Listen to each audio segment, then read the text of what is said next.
Kalingap. Kaya ng cellphone ba ito, bro? Kaya ito, bro? May choro. Yun nakadali. Magkano yung bili mo niyan? Magkano? Magkano nga? Magkano, bro? Magkano? Wala na tayong magagawa. Di na maayos yan. Hindi naman ako. Hindi ko naman kasalanan yun. Totoo lang po talaga. Sinabihan na po ako ni Kalingap Rab na wag na magpapark ng mga motor dito kasi nga sa loob. Diyan na lang sa labas. Ako rin ay nahiya lang naman po akong sabihin sa kanila na sa mga vlogger na boss baka pwede kasi sabi sa akin. Mahiya naman po. Muli po, Olives TV. Olives Aravino. Olives TV. DJ Francis. Ngayon mga Kalingap, isang mapagpalang araw po sa inyong lahat. Ngayon nga po mga Kalingap, i-interviewin po natin si Kuya Ronnie, kasi po alam natin na baguhan dito si Kuya Ronnie and ang dami pong hindi pa sa kanya nakakakilala. Kaya po ngayon, i-interviewin ko siya para at least makilala po ng lahat kung sino siya dito sa bahay ni Kalingap. Ano po? Ayan. Ronnie, Hapon po. maray na hapon. Ayan. Nakakapag-vlog kasi tayo dahil doon sa nangyari. Ayan. Pero bago ang lahat, Kuya Ronnie, magpakilala ka muna kung sino ka at kung ano yung ginagampanan mo dito sa bahay ni Kalingap. Ayan. Mga viewers, ako nga po pala si Ronnie Ausa. Bali, asawa ko po si Banji Ausa na pinsan ni Kalingap Rab, kapatid ni Supermac po. Bali, si Kalingap Rab po ay pinsan ko po sa Bayaw. Kumbaga ay malayo na po ako sa kanila. Pero pinsan pa rin po kasi yung asawa ko, pinsan nila. Ako po ay may dalawang anak. Tapos yun, dating security guard sa bangko, PNB. Saan bro? Dito o sa Manila? Dito po. Dito po sa may Carlos po. Carlos. Ay, bali po kasi medyo maliit ang sahod kaya nagpasya po sana ako nung magpapamaynila. Nung nalaman po ni Bayaw Makmak ni Supermac, alis ako pa Maynila. Sinabihan niya ako na wag ka nang umalis kasi nangangailangan si Kalingap Rab ng security na magbabantay nga po dun sa transient. Sabi ko, sige. Sabi ko, kaysa umalis ako, dito na lang para hindi pa ako malayo sa mag-iinak. Madali ka pang makapunta sa pamilya mo. Yun nga po, sabi, kontakan dalawa ni Kalingap Rab at saka ni Supermac na yun. Pupuntahin niya ako dito para kausapin. Nagkausap naman po kami, maayos naman po ang sa akin ni Kalingap Rab. Maganda naman po ang offer sa akin ni Kalingap Rab. At saka hindi ko na po pinalampas yung oportunidad. Kasi para rin po sa pamilya ko yun. Kaya, mahirap pati bro pag malayo. Opo, mahirap. At saka ang kagandahan po, hindi po iba. Yung babantayan ko po hindi iba. Kung talagang yung kaligtasan ni Kalingap Rab ang pag-uusapan, ay dyan po ako papasok agad talaga. Sa kaligtasan ni Kalingap Rab at ng buong pamilya niya. Lalong-lalo na po yung anak niya at saka yung asawa po. Ni Ma'am Jack at saka si Rabay. Ay hindi ko naman po papayagan na kung ano mayroong mangyari sa kanila. Ako pa tinalagang security dito, pansamantala. Tapos, dito muna, all around po, habang di pa tapos yung transient. All around po yun. Kung ano po yung pwede kong gawin dito, gagawin ko po. Tulad po ng paghugas ng mga sasakyan, linis-linis po. Pag di po si Kuya Jun, ako po yung nagiging si Kuya Jun, yung Sabado. Tapos sa pag Merkulis naman po, tinutulungan ko rin si Kuya Jun kasi ay mas marami po siyang gawa dahil di po si Ate Lisa. Yun. Araw-araw din naman po. Hindi ko naman po inaano yun. Siyempre, trabaho po natin yan. Hindi naman po tayo pwede magpabaya. Mawala po kasi sa atin ang tiwala ng isang tao pagka kinuha nga tayo para magtrabaho tapos hindi naman tayo magtatrabaho. Magre-relax lang. Sa totoo lang po talaga, sinabihan na po ako ni Kalingap Rab na wag na magpapark ng mga motor dito kasi nga sa loob. Diyan na lang sa labas. Ako rin ay nahiya lang naman po akong sabihin sa kanila na sa mga vlogger na boss, baka pwede kasi sabi sa akin, may naman po ako na ganun. Siyempre baka magtaka sila, tagalan namin nagpapag dito. Pero utos po yan may Kalinga Prab. Mabait kasi si Bro Rob, hindi kasi siya nagsasalita talaga, totoo. Kaya sa akin niya pinapaabot. Ako naman po, ako rin naman po na baka naman ma-open sila sa akin kabago-bago ko po baga dito. Dapat lagi po talaga dito, itong gate, lagi nakasara. Mabubuksan lang ito ng kasya ang tao. Dahil nga po nakasanayan na ng mga vlogger po na ganyan, balik-balik, nabubuksan kasi pasok na. Yung nangyari po kasi nung sa cellphone ko, biglaan po yun. Nandito ako nakaupo, tapos nung paalis na po ang van, kailangan po munang ikarwas bago malis. Ang ginawa ko po, wala pa akong mapatungan ng cellphone ko. Ito yung naipatong ko po. Medyo magandang patungan. Dito po, naipatong ko dito, nakaganyan. Tapos naglinis na po ako ng van. Tapos sa sobrang busy, hindi ko na naalala yung cellphone ko po na nakapatong pala dito. Kasi mababasa ka wala pa timbol sa yung... wala pong bulsa, nakaganto. Wala yung bulsa yung short mo nun. Tapos nun, nakalapasok na ako, nakadiretso na ako sa may kusina at mag-almusal nga po. Oras na po yun Nalilimutan ko na yung cellphone ko, nawala na po sa isip ko. Tapos si Ate Nelia pumasok doon, sabi, Ronnie, yung cellphone mo. Ay, nga pala yung cellphone ko. Kukuhain ko sana. Dahil ginawa mo natin wala na, basag na. Doon nagulat ako. Ay, sa balita ni Ate Nelia. Oo, nagulat ako. Siyempre masakit pa sa akin, nalaman ko, basag. Sabi ko, sino ka basag? Yung reaction natin, siyempre. Ganun naman talaga yung unang reaction. Siyempre nagulat po ako siyempre mabibigla kahit sino naman po Pero hindi po ako nagtanim na sama ng loob o nagalit. Kasi kasalanan ko po dito ko na ipatong na hindi naman po dapat sa mahigi. Ang kaso nga lang po. I-expect mo kasi nakasara kasi ito. Oo, nakasara po. At saka ang alam ko po nun talaga, wala nang papasok kasi nandito na po lahat ng ng vlogger. Yung ibang tropa nandiyan. Opo. Nandito nga, yung isa, nakaganto na rin dito. Kumbaga, punuan na po, wala nang mapasok ng motor. Hindi ko po akalain ng ganun pa ang mangyayari. Sa nangyari naman po, aminado naman po kung kasalanan ko dahil pinatong ko dito. Hindi naman po ito patungan talaga ng gamit, personal na gamit.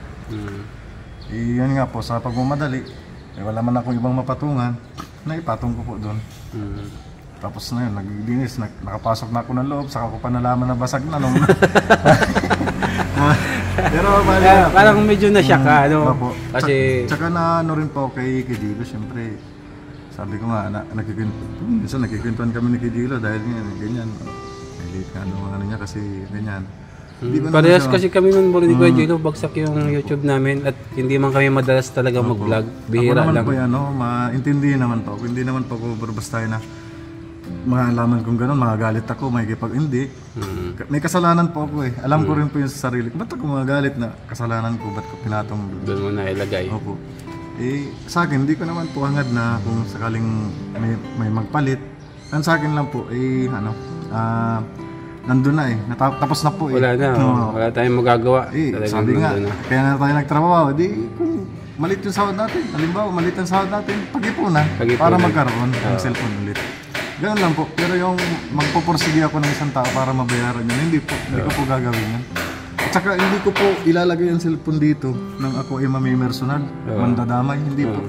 Personal na gamit po. May mga comment kasi, may comment kasi guys na gano'n na sinadya mo daw na ilagay dyan. O baka dati ng basag. O baka dati ng basag. Siyempre masakit pa. Yung mga nag-comment kasi ang hindi maganda doon. Personal nga na gamit mahalaga yung gamit ko na yan. Ba't ko dyan ilalagay kung basag na? Siyempre, itatabi ko na. Wala na akong gamit. Tsaka kung sira na yon, hindi ko na ilalagay dito. Wala na akong hawak kasi. Grabe naman kasi yung mga nag-comment talagang pero dahil nga kahit nga ako dinilit ko, ni-remove ko kasi kung ako rin kasi sa sitwasyon mo, bro, kahit ako mababad trip ako doon. Pero hindi naman ako nasaktan lang ako, sabi ko. Grabe naman yung mga isip ng iba, no? Yung kaso nga lang po, may sobrang salita po baga. Masakit na salita. May hungang, hungang naman yung mayari na niya. Kung ano-anong sinabi nila na hindi maganda. Wala namang may gustong mangyari yun. Kaya yun po. Saka pati, hindi ka naman totally talaga naghingi kay Kuya Gilo ng ano? Wala ka mang inano sa kanya? Wala ka mang sinabi na bayaran mo? Wala ka mang sinabi na ano? Hindi po. Kaso, Masabi. kumbaga si Kuya Jello kasi, kahit ako nasa kalagayan ni Kuya Jello, konsensya ko rin kasi yun. Opo. Na kahit hindi ko talaga intention, kumbaga, may negligence pa rin din sa part natin. Opo, may negligence pa rin. Kumbaga, hindi mo natin yan sinadya, pero tayo pa rin yung Nakasira. kahit pa paano, kumbaga, may ano ka pa rin, kumbaga, Kumbaga, meron ka may pa rin. obligasyon ka pa rin na kahit pa paano, mag-share o kaya, kahit no? ako po, kung sa akin nangyari po yun, ganun din ang Oh, gagawin. kahit ako naman, Kasalanan ko po ay. kung sakaling ako rin naman doon na nakabasag bro, ano ko rin din, kumbaga parang, hindi ko naman kayang tisyon na hindi ko bayaran o kaya hindi ako mag-share. Siyempre nakakaawa naman. Ay gamit mo yun bro, personal na gamit mo yun. Saka pati, sabi mo nga, nung unang sabi mo na tatawag yung asawa mo, yung mga anak mo, wala kang magamit. Wala po akong magamit. Tapos siyempre nagre-report po ako araw-araw kay Kalinga Prab. Oo, nag-update ka. Nag-update po ako. Nagpipicture ako dun sa ginagawang ano nga po. Siyempre, kung malilipasan ako ng isang araw, kaya naman po kasi yun po ang trabaho ko. Kaya naman po doon sa pinagtatrabahoan ko. Pero, siyempre, expected na maintindihan naman ni Kalinga Prab kasi alam niya nang nabasag na yung cellphone ko. Pero siyempre, ayaw ko naman na masira ako na sa trabaho na Dahil lang sa ganun. Kaya sana po mga Kalingap, nabasa ko rin kasi yung mga comment. Kaya yung iba doon, dinilit ko and niremove ko na. Opo. Kasi kahit ako naman. Huwag niyo pong i-remove, ano naman po yung subscribe niyo, yung mga Okay lang bro, pero kuminsan kasi below the belt yung yung Yung comment mga eh. comment, opo. Kumbaga hindi ko rin kayang i-take. Kaya niremove ko. Kaysa mabasa mo pa rin, mas Hindi, sasama yung loob mo. nanood po kasi ako, pinanood ko yun hanggang sa tapos nagbasa po ako ng mga comment. Tapos nabasa ko yung mga mga salita na comment. Hindi, sabi ko, hindi na ako nakatiis, nag-comment din po ako. Sabi ko, ako pa yung mayari ng cellphone. Sabi ko, ako pa yung mayari ng cellphone. Hindi ko naman, wala naman pong okay, marami ko na yung sinabi ko kahapon sa... Wala ka naman yung pating ina-asking kay Kuya Jello. Hindi ka man nanghihingi sa kanya sabi ko, ng hindi ko bayaran naman po niya o kaya Hindi naman po ako naghahangad na mabayaran. Kaya lang, nandun na yun eh. Nangyari na yun eh. Oo. Wala na tayong magagawa, basag na. Siyempre, nagtatrabaho nga tayo para magkapera o po. So kung ganun nga, na perwisyo yung gamit mo, so medyo mahirap din naman pag-ipunan bro. Ini po, kasi minsan po kasi na-duty ako ng gabi dito. Importante din yun, para gising ka. Para alive Alive ka, kasi pag tulog, pag wala kang gadget, antukin ka po. Antukin ka Wala ka agad man lang liba. At minsan, kaya ko naman po kahit walang cellphone kasi naranasan ko na po yan. Marami na po akong karanasan ay. Kaya ko po. Pero yun siyempre, bilang sa pamilya mo, lagi mo maisip. mag-update ka. Lagi kang mag-update, ganyan. Tapos dito nga kay Kalinga Prab, kailangan mo mag-update. So ayan po mga Kalingap, at least Kalingap, interview natin kay Kuya Ronnie para at least pasintabi po dun sa mga nag-comment na ating mga subscribers, na ating mga viewers. Pasensya na rin po. Pasensya na po kayo doon mga Kalingap kasi kahit ako man, nasasaktan man din ako dun sa comment na hindi maganda. Although sabi ko nga po, inaamin man ni Kuya Ronnie na may kasalanan siya doon. Kasi nga dito niya nilagay. Pero yun po kasi, yung time na yun, busy siya maglinis ng movie, yung van. Tapos basa ka na rin. Basa ka. Kasi nandito ako ng time na yun, baga. Kaya nga nakapag-vlog ako kasi nandito ako. O yun, kumbaga dito yung niyang patungan. Naman po kasi talaga. Pwede naman talaga siyang patungan. Kaya lang yun nga po, hindi natin expected na pagtulak ni Kuya Jello is sasabit doon sa sa may poste. Sa may poste, nabasag. Hindi talaga sinasadya. And kumbaga parehas lang naman walang intention na masira yung gamit ni Kuya Ronnie. Nagkataon lang. So ngayon mga Kalingap, sa mga nag-comment po, pasensya na po kayo pero may mga comment po talaga doon na kahit ako, hindi ko siya matake kasi masama man din sa loob bagay yung makarinig ka ng mga ganong comment na kumbaga hindi naman talaga siya totally humingi ng bayad kay Kuya Jello. Wala naman siyang ina-asking kay Kuya Jello na bayad. And si Kuya Jello naman, willing din naman sanang magbigay ng kalahati kasi nga kahit paano may guilt siya na nararamdaman kasi isa siya sa naging cause para masira yung cellphone ni Kuya Ronnie, ano. So ayan mga kalingap, ano, tiglag natin ito para at least malinawan po ng lahat ng viewers ng kalingap kung sino po si Kuya Ronnie dito. Kasi marami pang hindi sa kanya nakakakilala dito. Pasensya na po. Pasensya na po sa inyo. Marami pang hindi nakakakilala. Kaya ayan, i-introduce natin siya dito sa vlog ko para makilala nyo po kung ano yung company niya dito sa bahay ni Kalingap Rob. Malaking tulong po yung dito.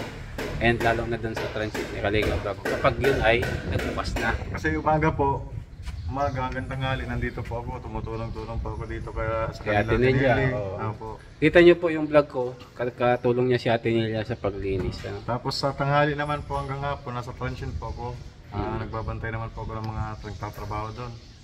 Para siyempre, para rin maiwasan yung mga collabs na nag-relax na mga trabaho. Pangit naman yun, hindi binabayaran ka ng maayos na nagpapagawa tapos sisirain mo lang din.